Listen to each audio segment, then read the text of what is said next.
All right. Unfortunately, let's do this in. There we go. Unfortunately, the words are backwards, so you'll have to pardon me for that. I'll upload the lecture notes and stuff like that for you guys. All right, so healthcare ethics. Welcome to healthcare ethics. This course, you're going to understand ethics and how they relate to the medical field. Very simple, very basic. All right. So, the agenda for today's syllabus, which we're not going to talk about the syllabus because it's in the it's on Canvas. If you want to look to it and refer to it, that's fine. I normally would talk about it, but since you're not in person, we don't have to worry about that. Expectations for the course, we'll talk a little bit about that, and defining morality and ethics. So, morality, what is it? In other words, how would you define morality? It's a good question. We all think we know what morality is, but how would we define morality?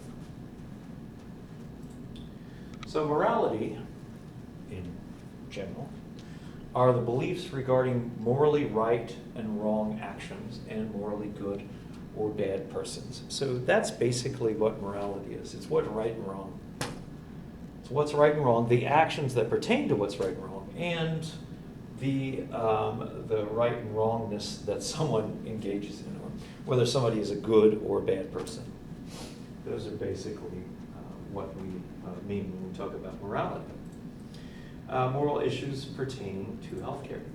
So here's a few of the issues that you're seeing. Fair distribution of healthcare resources, euthanasia, which is ending someone's life if they are suffering or what have you, typically with someone with a terminal illness. Abortion, that's an obvious one right there. That obviously garners a lot of contention, a lot of discussion and debate. Exploitative research on children. This also includes people that are people that are poor, or maybe, that these large corporations can take advantage of people that are that are vulnerable, basically. Assisted reproduction and prevention and treatment of HIV/AIDS or other STDs. Okay, 3 reasons why we should study morality and how they pertain to healthcare. Issues one must deal with while working in healthcare, as the above mentioned reasons. So healthcare is a place where moral issues are going to come to a head. You're going to be treating people at their most vulnerable, and this is a time in which health or medical morality and ethics is most relevant, because you are going to be making decisions or helping people make decisions for them that are going to be oftentimes lifelong decisions or end-of-life decisions. Nowhere are the issues of morality more important than healthcare, as we just mentioned. And it's the systematic study of bioethics which can yield answers to questions. Now, what are ethics? That's a good question. What are ethics? We know what morality is, but what are ethics? Are they the same thing? Are they synonymous? It's a good question, isn't it? So let's see what ethics is. How are they distinguished from morality?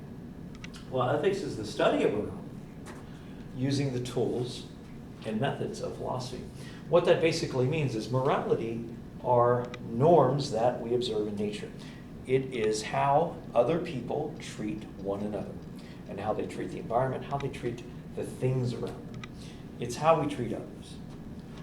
Ethics is the study of those moral norms, those systems that we observe, and how we understand them. We use the tools and methods of philosophy to better understand what morality is and how it functions. Now, what's philosophy? That's a big question, isn't it? Really big. Well, for one, philosophy is a compound word coming from 2 words, philos, which is a Greek word which means love, and sophia, which means wisdom.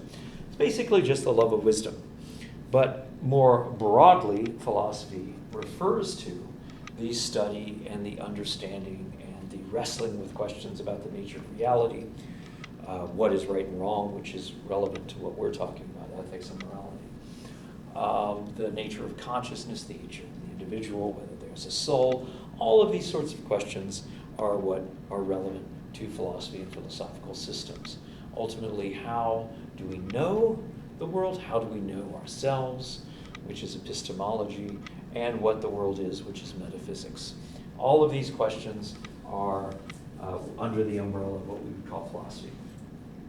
Now, the difference between ethics and morality from a philosophical perspective, morals is nature.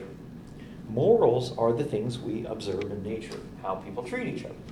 Ethics is the technology we use, particularly the technology of philosophy. It's not the same kind of word that you would think of technology in terms of computers and machines and things like that. The technology of philosophy are the arguments we use, the premises we use, the reasoning, the rationale we use, which is predicated on the traditions that we find in philosophy, if that makes sense. Metaethics. Now, metaethics is the study, it's the meaning and justification of basic moral beliefs. So, metaethics is looking at ethics outside of the systems and understanding why is this right or wrong. So we may not know why something's right or wrong, and that's why we investigate it from a meta-ethics perspective. Why is it wrong to hurt someone? Why is it right to help someone? These are the kinds of questions that meta-ethics likes to look at. Not whether it is good, but what it means for one to be good or for an act to be good. Now, descriptive ethics, that's the study of ethics using science. That's describing things that we observe in the world. Now, the three questions, this is really important right here. The three questions we have to ask ourselves when we're studying ethics and morality. The three questions are, am I doing the right thing, doing the right way, and for the right reasons? The first one, and I like to use the example of having mustard on my shirt, am I doing the right thing? If I see someone and they have mustard on the shirt and they don't want to be embarrassed, obviously, as anyone would, I would go up to them and tell them, hey, you got mustard on your shirt, you got a mustard stain. That'd be the right thing to do. Right? Now, what's the right way to do that? Let's say they're across a crowded room and I see that they have the stain and I yell, hey, you have a stain on your shirt. That'd be the wrong way because I'm embarrassing them. So I would be doing the right thing. I'm fulfilling this element of ethics, but I'm not fulfilling this one. I'm not doing it the right way. So I'm yelling across the room. Now, another thing we have to consider is the right reasons. Why are we doing it? For example, let's say that person over there I owe $10 to, and I want to get out of owing the money, get in their good graces. So I tell them that in hopes that they'll forget about the money I owe them. Well, if I'm telling them that just because I want to avoid paying the person money, I'm doing it for the wrong reasons. So it's not just enough to do the right thing. We have to do it the right way. But most importantly, we have to do it for the right reasons as well, which means that we have to do it for the goodness of the act itself and not so that we're personally getting something out of it. If that makes sense. All right, well, we talked about descriptive ethics and all that sort of. Okay, so the three branches of ethics, typically, we have normative ethics, which is what we were discussing earlier, which is the norms of morality we see in nature. It's how people treat each other. That's what normative ethics are. That's what study is, how people treat each other. Meta-ethics is why something's right or wrong. Why is it? What is the nature of goodness or badness or evil or whatever? And applied ethics is, okay, this is all really good theoretically. How am I going to relate this to my job? We know that hurting someone unduly is wrong. But if I'm a medical practitioner, how am I going to avoid hurting someone? How am I going to avoid doing this? That's applied ethics. That's understanding how we can apply these ethical principles in the real world. And I think most of you are probably going to be most interested in that question. And again, normative ethics, justification of ethical norms, meta-ethics, the study of meaning and justification of basic moral norms or beliefs, and applied ethics, as I just said, is the practical resolution of these particular practical moral issues. All right. Now, typically, we focus on three ethical theories. Right here, we're going to identify four. The last one, it is important. It's a very significant ethical theory, but for our purposes, we're probably going to focus on three. So the first one's utilitarianism. Utilitarianism. As the word suggests, it's about utility. It's about what works. What is it that brings about the most happiness? What brings about the most happiness? This was developed by a guy named John Stuart Mill back in the 19th century. And his view was that how do you determine right and wrong is based on how much happiness you're giving into the world, how much happiness people are experiencing in the world. The less suffering they experience, the less the less immoral an act is. So an act is based on how much happiness a person is presenting to another one, or how much happiness someone's making another person. This is a consequentialist ethic because it's based on the consequences of your actions. Now, Kantian is non-consequentialist. Now, Kantian is referring to a philosopher named Immanuel Kant. He lived in primarily the 18th century, died just not too long ago in the 19th century. Funny. Yeah, it's a long time ago.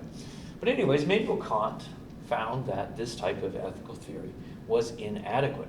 He wanted to uncover what it is that makes something right or wrong. Well, it's not about what you do, it's about how you do it.